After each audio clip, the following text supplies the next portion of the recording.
Framework contracts were designed to improve efficiency and reduce procurement lead times.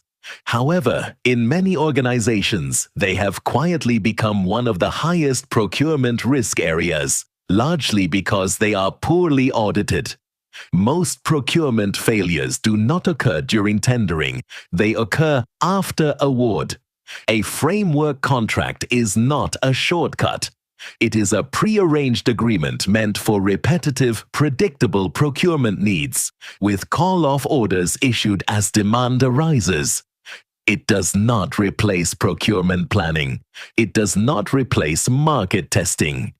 And it does not replace value for money analysis. When these basics are ignored, frameworks stop being efficiency tools and start becoming compliance liabilities. The first audit question should be simple. Why was the framework established in the first place?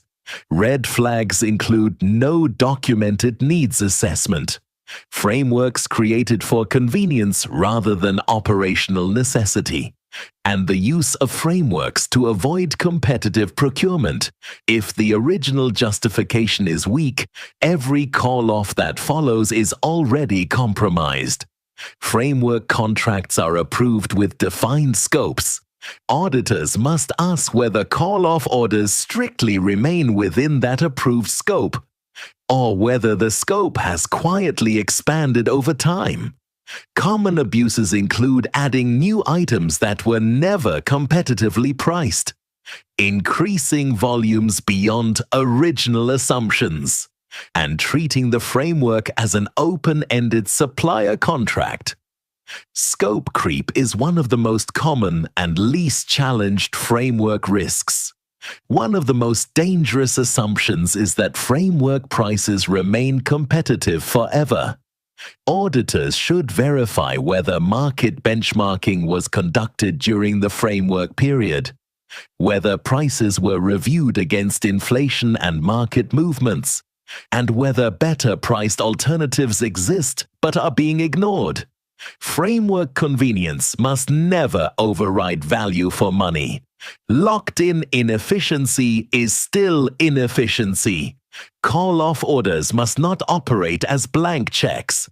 Key control questions include whether call-offs are approved by authorized officers, whether cumulative spend is tracked against framework ceilings, and whether usage reports are regularly reviewed. Weak call-off controls allow budget overruns. They allow supplier dependency, and they create fragmented accountability. If no one is monitoring usage, abuse becomes inevitable. Framework contracts are time-bound by law and regulation. Auditors must confirm whether the framework has exceeded its statutory duration, whether extensions were properly justified and approved, or whether frameworks are being rolled over automatically. Unjustified extensions are often used to avoid fresh competition, to protect incumbent suppliers, and to mask procurement planning failures. This is a high-risk audit area that deserves close scrutiny. Framework contracts are not inherently problematic. Poor governance is. When auditors fail to interrogate frameworks, organizations accumulate risks silently, until it surfaces as audit queries, investigations, or financial losses. Remember this: efficiency without controls is not efficiency, it is exposure.